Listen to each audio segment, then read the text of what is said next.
Good afternoon, podcast community. We have a guest who's coming from a little bit further than our local area, Elizabeth. We met on LinkedIn, and so I love her profile and I love what she's doing. And so she's going to be our guest today. So, Elizabeth, tell our viewers who you are, what you do, and who you serve.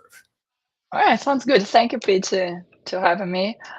Yes, I'm Elizabeth Saukas. I'm here in Michigan, in Grand Rapids, Michigan. I'm originally from Brazil, so that's why my accent. I'm a healthcare market consultant, so I work with healthcare organizations, helping them Mhm. with their market strategy, with their message, and I work with different healthcare organizations and a lot. And a lot of them in the health tech space. Awesome. Now, I heard the word Brazil, and that kind of jumped off the page.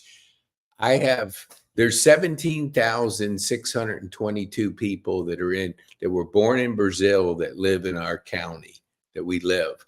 And my marketing team is out of Brazil. And I had to translate through a friend in Portuguese, which you probably are pretty good. Are you speak Portuguese Yeah, fluently? yeah, yeah, I do. Oh man, this is so good. I mean, I think I've only met nice people from Brazil. It's kind of crazy. It's sort of that, you mention a green car and then you see green cars all over the place, that awareness. So, are you from Brazil? Yes, I'm from Brazil. And I immigrated here to I have, I don't know, like 12, 13 years, almost 13 years here. And Awesome. I ended up here. My husband is from here. Uh-huh. And so we met, got together, so I ended up moving up here to be with him and got married. All that. And last year I got my American citizenship. Good. So Congratulations. That's so awesome. Let me ask you, because I'm always curious to this, because we've had numerous conversations. How long did it take you to think in English? I mean, you're learning a new language, or you're living in a new area that's speaking primarily English. Did you have an adjustment period where you were either thinking in Portuguese or you're thinking in English? How long did it take you to kind of feel comfortable with that? okay, so in Brazil, so in Brazil I already had studied English Hmm. in school, and I took classes outside. So I did English I took private classes for like 5, 6 years, Okay.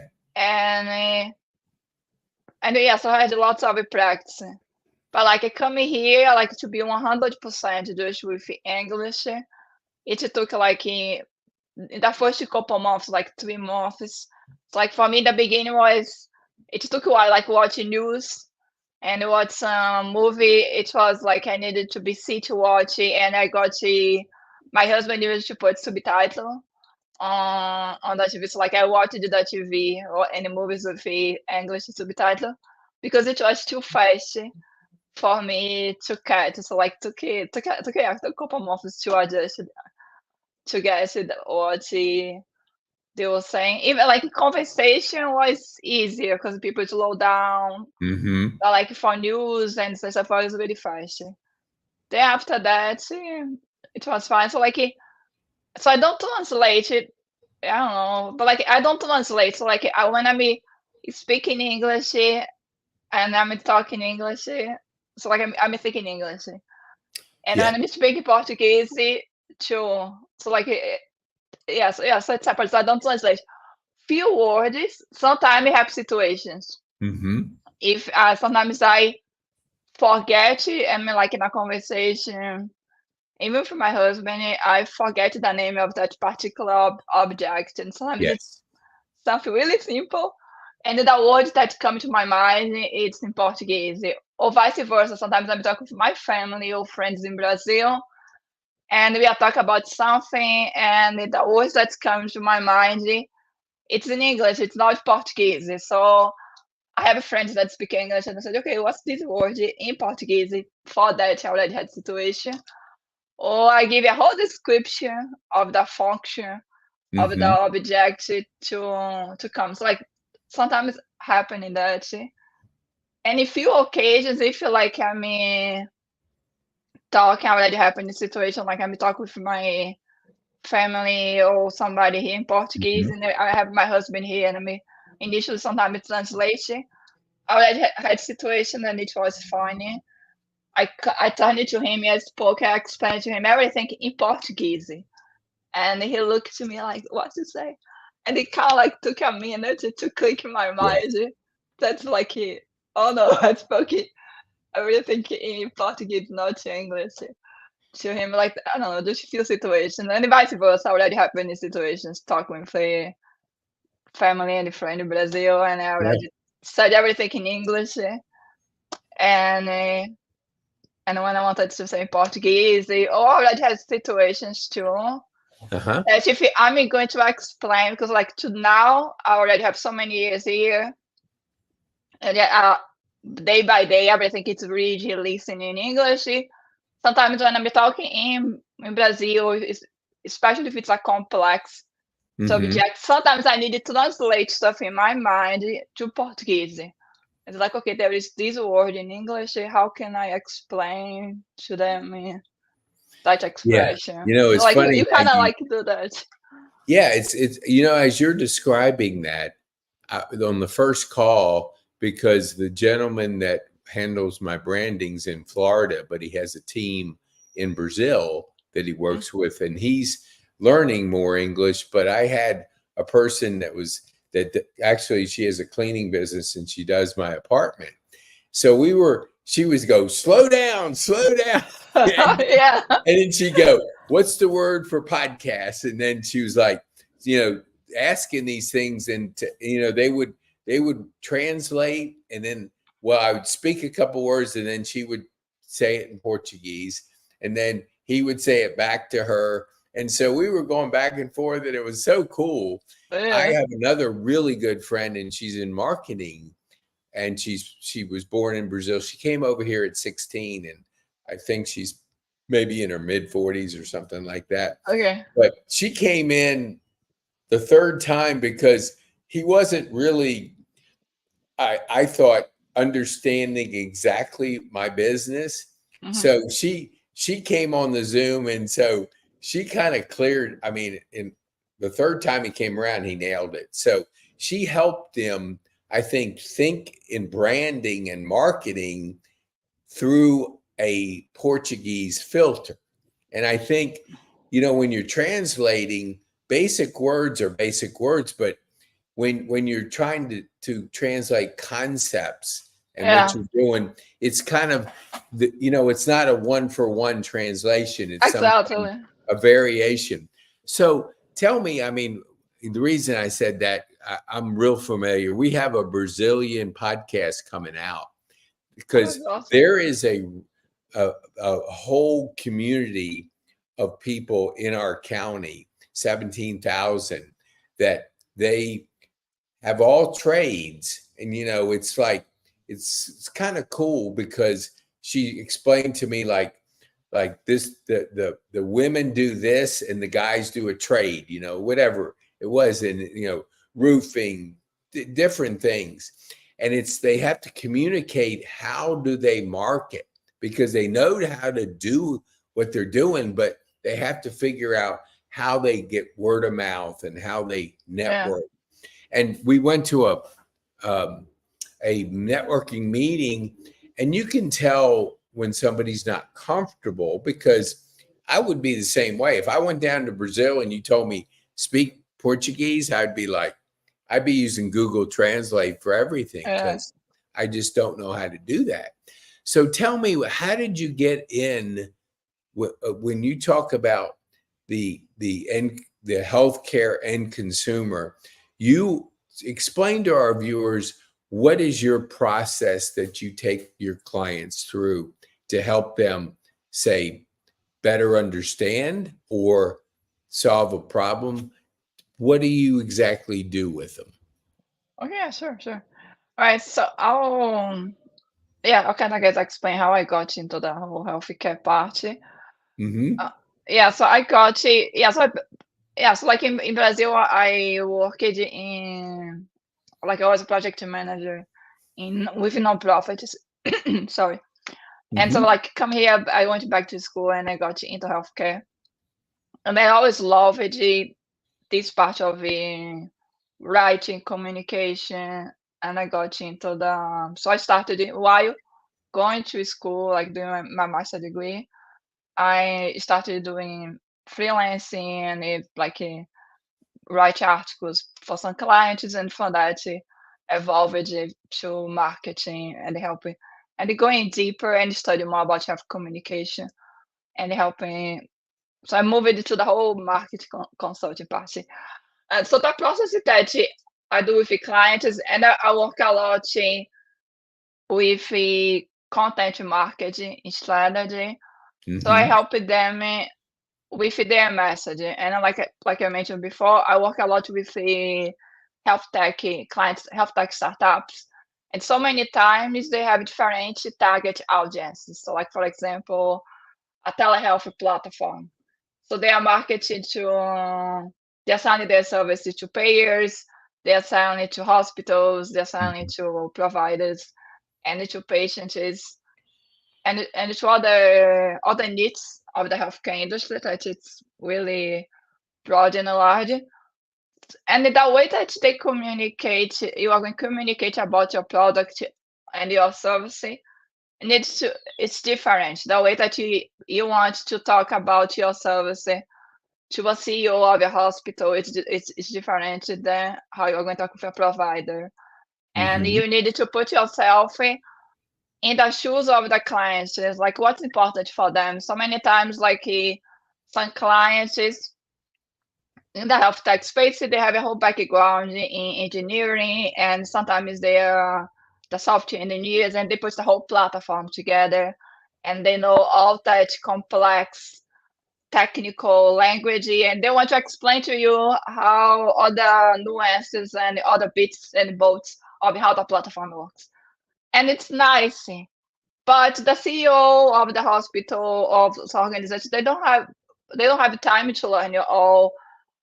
So many times that they don't have the time to learn all the details of your platform. They know that they want to, what they want to know. They want to know that it works or how it's going to benefit their health system. How does it integrate with the solutions that they already provide? And what's the learning curve? Because sometimes it's like, okay, you have a really nice platform, Mm-hmm. but what's the learning curve? We still need, like, if they bring in your system, they still need to educate the professionals that are going to use that. Yeah. We would have care professionals be on board with that. So I help them to craft all this message. And like when they're selling to, if you're selling to patients, direct to patients, then it's about the benefit, how it's going to help them in their health. If it's a product, Mm-hmm. is how it's going to help me to manage my health if I have diabetes or other chronic condition. Yeah. And it's that language, like when you talk with leaders of the health industry, you need to put it like, what are the return on investment? What are give your numbers? What are your success rate? All that. That's what they want Mm-hmm. Are for. you, are, let Go me ahead. just jump in. I want to ask you, are you like working with groups of people? Are you working with the people that are implementing your software strategies? Who are you actually the end user? What type of people are they? So do you mean like the types of clients that Yeah, she like are work they with? like people that speak Portuguese, they don't necessarily understand how things are working? Or you just across the board, it doesn't matter, but you're working with a client's end user? Usually it's across the board, but it's a client, and most of the companies I'm working with are really American companies that are selling to Americans. Mm-hmm. And so like so many times are health tech companies like telehealth, interoperability, data, all these solutions that they provide to clients or or to streamline the whole process of healthcare.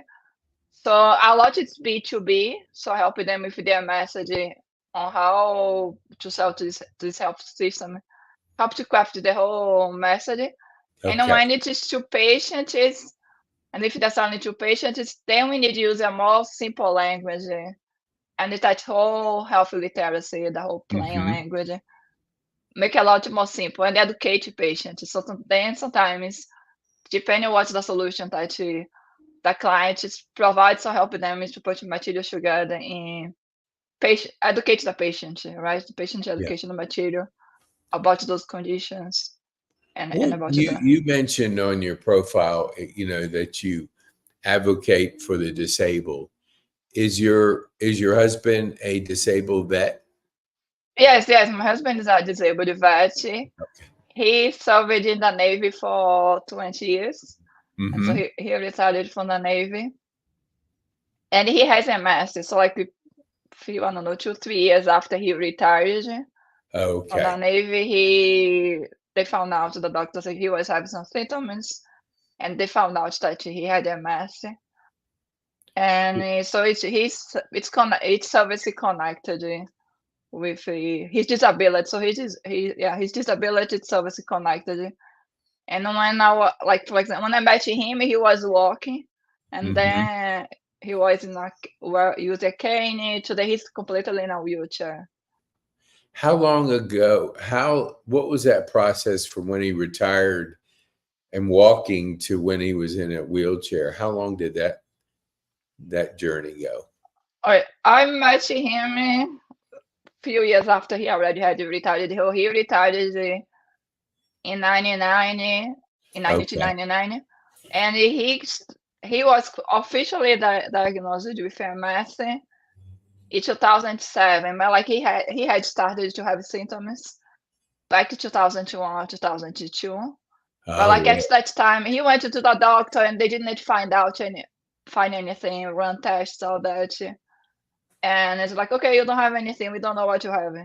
So he went on with life, working in other things, like he worked as in insurance, all that. And then his symptoms got worse. He went back to the doctor, and then the neurologist diagnosed him. I just met him, so he got diagnosed 2007, and I just met him in 2009, 2010. So he Okay. already had MS, but he was walking, and between walking to the wheelchair, I don't know, like 3 years, three, four Hmm. years. Knowing that journey, a lot of people, not specifically with MS, with other things that they discover along, was it, in your eyes and what you've talked to him, was it a relief that he found out what he had? Because he was probably wondering, what's going on with my body? Is Yeah. that necessarily the journey or not? Well, it was a relief because like he got the answer to, like he found the answer, right, for what he Yeah. had. But like for those 5, 6 years, he he tried to live push himself. He always pushing himself, working hard, and like one of that, because like MS help, and the symptoms of MS is different for everyone, right? And like today you have new treatments, new medications compared to what he had a few years ago.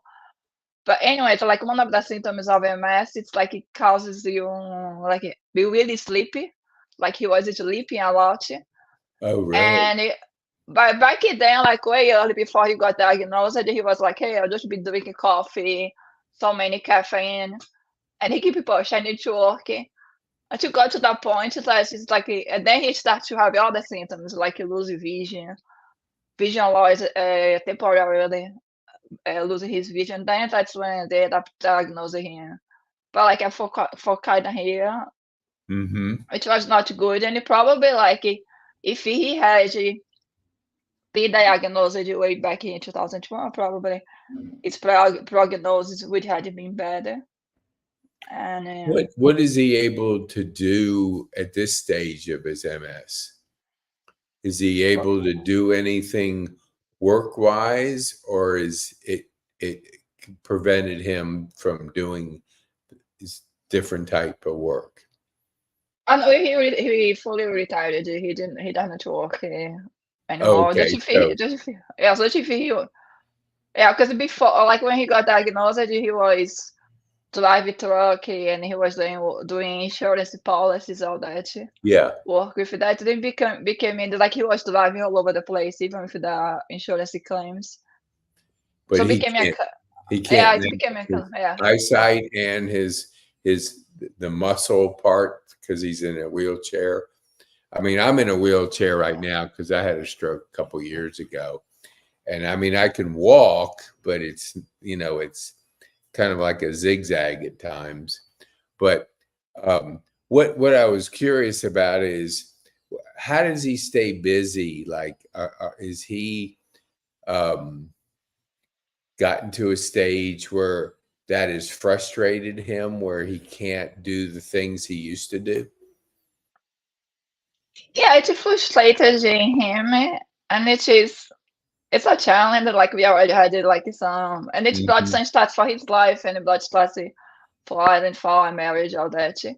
But Uh-huh. like he needed to change, like look for new things. Like for example, before he loved motorcycle, he had Yeah. Harley Davidson, all that, Uh-huh. and that's gone. Like you cannot see ride a motorcycle anymore.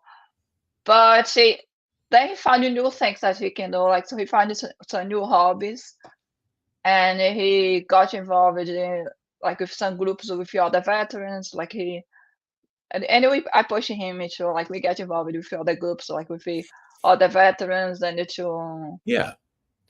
to Are have the other veterans conversations. Uh, Are the other veterans, excuse me, are the other veterans disabled in different ways, or is it just he's just getting with other veterans? the, and he just gets with other veterans, but like Okay. so many times he's the younger guy. So he's Uh-huh. not he's 65 now. So he's the younger guy, and so many times he's like with other veterans such as 70 in their 80s, all Uh-huh. that. But he has couple friends from his time in the Navy Mhm. that also has another type of disability. But it's different stage. He has one of his closest friends. He's a disabled vet too. But it's kind of like he's in a wheelchair. His friend is in a wheelchair, but like not really. He can walk a little bit. He can stand up in the Right. transfer. Some of those things. So What are you much. doing, to advocate for the disabled? What are you doing personally to further people's awareness and helping in that area? Well, usually, having conversations, and I get involved with some local nonprofits here that work with Hmm. disability. Also helps other veterans, like we provide for help with information with Hmm. our other veterans because the whole VA system, Yeah. it is a whole complexity, and even like when the veteran is entitled to a benefit, they need to jump into so many hoops to Yes. have access. And Totally. we had these issues in so many things, and it's frustrating. And so we share this information, like we provide information to people. And I'm also planning. I'm in a planning stage here to launch a podcast Yeah. that it talks exactly about it's going to cover exactly the inclusion of the inclusion in the healthcare, right? About Yeah. inclusion of people with disability and how any change that we needed to make, right? Not to do as a society, more accessibility. Like I said, you are in a wheelchair now, and I imagine you experience some of the challenges to go places and the accessibility of places. Yeah. I mean, yeah. Uh, it's Mhm. not easy.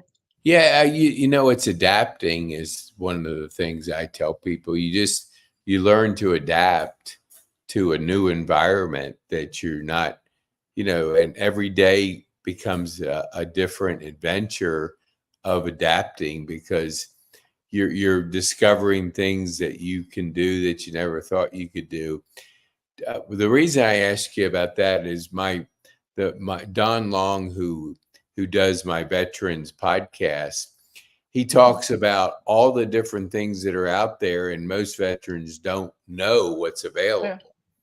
And and so he has a company called Long Insights, which is kind of a bridge for veterans that get out of the service and then bridge into the private sector based on their skill level, is to help them make that transition because skills in the military are not exactly the same as a skill maybe that is needed in the Mhm. private sector. So you Yeah. have to get creative in really, the discipline and the exposure and this what you learn in the military is unmatched.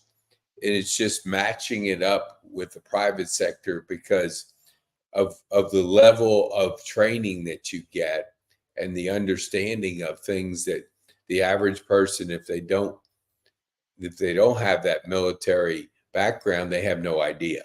I mean, you're just Yeah. operating at a completely different. You mentioned, I mean, I think you did. Maybe I'm wrong.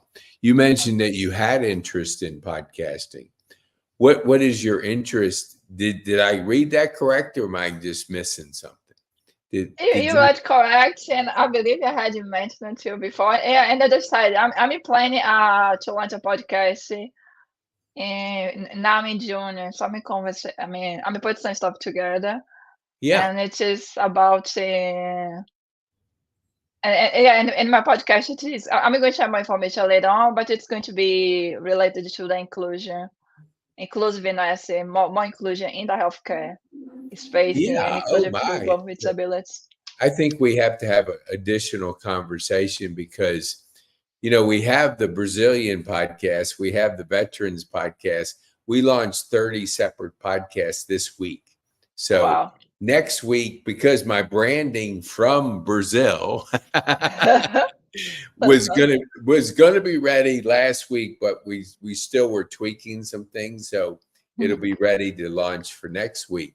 So we have to talk because That's we have okay. a podcast academy. We train podcasters and we do everything for them. We just want you to show up with your expertise because most of what we've discovered in podcasting, people get into the weeds with trying to do all this stuff. Yeah. And the more you can create content that showcases your expertise and bring guests on that you can build relationships with, the better it can be. Because you can't outsource Elizabeth. Elizabeth is unique. Elizabeth has a skill set that's unique to you. And so, but everything else can be. And that's the beautiful thing is if you do your one thing that nobody else can do, which is your expertise, your knowledge, and you focus entirely on that, it's been proven you'll crush it. But if you get off doing other things like I got to edit it, I got to figure out this, I got Yeah. to do this, I got to figure out who's going to be my guest, I got to let people know what I do, then you get off of the one thing that Elizabeth is good at, which is the health related topics of making it easy for the person, trying to figure out this healthcare system, which is Yeah. no easy task. I mean, it's Medicare. I know you're not even close to that, but Medicare, when you get into Medicare, it's even more complicated. It's like, well, I don't know more, but I know it's complicated. I thought it was a pretty easy solution, but no, it isn't. There's so many options, there's so many things, and it depends on the individual. I mean, what kind Yeah. of medications, what kind of needs do you need? How much insurance do you have to cover for yourself, and how flexible can you be? Because if you say no to something, there's a big penalty if all of a sudden 6 months later you go, I want that policy. And they'll go, yeah, you should have picked it up 6 months ago. Now it's a penalty. And now it's Yeah. going to cost you more for the rest of your life. So if people don't take and get information, I'm just going to say from an expert yourself, they make bad decisions because they don't know what they don't know. They just progress. Yeah. So I want to tell our viewers, how can they get a hold of you? Because whether you're an advocate, well, you're advocate for the disabled. So if a veteran needs to understand some things that you could help them with, especially up in Grand Rapids, um, how can people get a hold of you? Yeah, you can contact me on my LinkedIn, on my Okay. LinkedIn page. So you reach out to me, and I'll get back to you. So like I'm always on LinkedIn. So like if people just direct to message me or connect Yeah. with me, they send me the invite to connect. Yes. I loved your profile. That's why I reached out to you. So, Elizabeth, I want to be respectful of your time, but I would love to have you back on the Brazilian Connector podcast because you can talk in Portuguese to my people. Man, that'd be great because Juliana Oh, speaks fluent Portuguese. So that's awesome. I know, and we have 17,000 people in our community that if we can help them help them with their marketing, or in that case, and speak to them in a language that they totally understand, and some are different levels. Yeah, exactly. Like you speaking, going to English, learning English when you were in Brazil. Not everybody does that. The people I know come here cold turkey. I have a friend, Marie. She came here like 13 years ago, and just had to build relationships and just start her business. And then Juliana came here not knowing a lick of English, and she started at McDonald's, built a crew there, but she was the person that would translate and help the management really engage with workers that didn't speak the language of the current general manager. So, Okay. yes. So tell our viewers as we wind down, what would be the one thing you would want them to take home from our time on this podcast? I think I'll go back to the. I think I would go back to the part of the message related to the inclusion and the part of the more accessibility in healthcare, not in healthcare, but in our society, right? Not just I'm put more for the people with disability because I have first-hand experiences in so many Yes. of the challenges, such as my husband experience in small things, even here in the parking lot, all that. But I think that, yeah, I think the message I would put for we like educate ourselves is to be aware and it's like to be part of make our society more accessible, more inclusive to people Hmm. with disabilities and people of all different backgrounds. Oh, that's awesome. Yeah, I want to thank you for one, advocating for the disabled, because we need more people like yourself that can help, let them know their resources, let them know information that can help the quality of their life. I mean, because if you, what we don't know until Yeah, somebody shines light on it and gives them, a different mindset or different perspective of really what's available and what they can do.